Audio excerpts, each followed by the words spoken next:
early fixture this weekend was a thrilling one. A thrilling one in which Arsenal had to come back from behind twice to get ourselves back on top of the table. And boy, this was a nervy affair because I was on the edge of my seat the entire time, understandably so. And I'm sure all the Arsenal fans can resonate with me on this one. But to me, the funny part in this one, Emi Martinez, bro, of all people, it had to be him with the own goal. I mean, he couldn't do much about it, but it had to be him.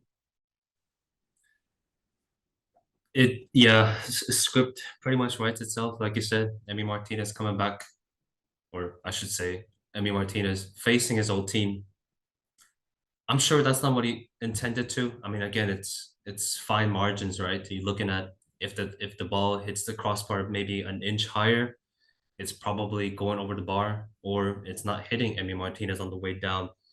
But to be honest, I don't like the guy at all. So I just, I mean, I don't like that Arsenal won because of it. But if it happened to that guy, I mean, it couldn't have happened to a better guy for me, to be honest.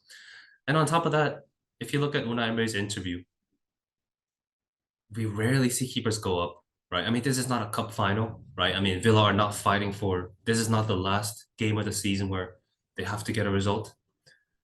He went up, and I mean, the goal doesn't matter, right? 3-2, 4-2, who cares? But then Unai Emery was, I think he was visibly very angry with Emi Martinez making his own decisions to go up because usually we see keepers ask, right? We see them look to the sidelines and say, "Can I go up, coach?" And I mean, he either says yes or no. That's just who he is, you know. We've seen his antiques. That's who he is. He's ended up costing them the fourth goal, which didn't matter ultimately. But I guess it only helps Arsenal's goal difference. But yeah, Which this I'll game, admit. yeah, I mean you're taking any day of the week, but this game it's huge for you because 1 point out of nine, right? Prior to this game, of course.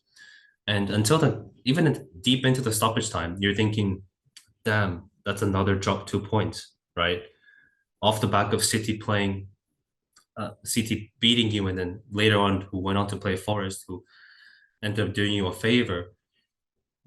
But now we're probably looking at this and saying that that 3 game stretch was a blip plus a set of freakish circumstances, right? Everton coming in with a new manager, maybe not too freakish. I mean, it happens sometimes, but then the game against Brentford, I mean, that's just a freak accident, right? I mean, we rightfully see the VAR official get sacked for it. Lee Mason is out of the Premier League, and City. I mean, you can lose to City, but now you're looking at this as, oh yeah, I mean, teams go through these periods, and Arsenal are out of it now. I mean, it would have to continue, but the run of schedules coming up look very favorable. Yeah, so that win was crucial for that sense, for the momentum, for getting that rhythm back, and to pretty much silence all the haters out there.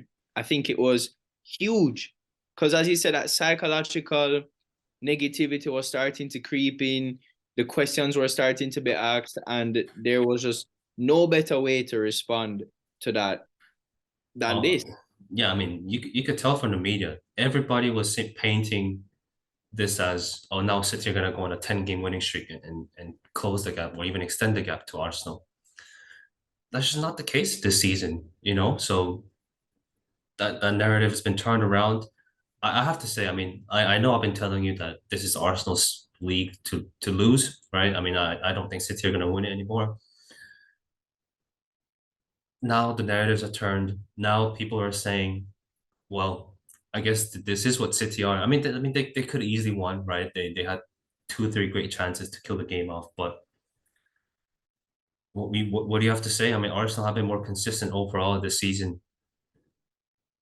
Yeah, and not only that, I mean, it was also evident, not just with the goal from Jorginho, but it was evident that No, a no, central. own goal, not goal for Jorginho, an own Yeah, goal. okay, yeah, yeah, yeah. I think from the Yeah, I goal. know. Yes, I know His, what you mean. his importance in the game was very significant. Really, most of the through balls were coming from him, and he was the one kind of able to unlock the defense in those crucial moments. And having a player that can do that is crucial, especially with what we've seen so far, teams wanting to sit back and defend and clog up the gaps. But I'll say that it's crucial, or it was evident today or in this match that Jorginho was just a huge difference maker, and that central midfield role was critical. Imagine we brought in nobody. Who would have been starting? Lokonga. Not even. I mean, would have kept him at that point, but Yeah, he wouldn't have went out, but yeah. there's nobody else. I mean, yeah, I thought I had my doubts prior to the game. Um, he did that role against City, and that loss wasn't necessarily down to Jorginho, right? But I mean, the guy can't work as a pivot, single pivot. But this game, he showed it that he can do it, provided the right assistance, the right sets of players around him. And yeah, I mean, I mean, people make fun of him, right? He looks like a 5-year-old, has a physique of a typical non-footballer, and he can be dominated in certain points, but he obviously has his strength as well. When he's provided that protection, he can spray passes for. I mean, he's like a he's like a Tesco Pirlo, a Walmart Pirlo. Give him the right environment, circumstances, he can do a very good job. So yeah, it's again, we all thought that you and I both thought that he, although not the best, of course, not the flashy name, but we both thought that he could do a decent job, and he's done that 2 games in a row when Partey's missed. So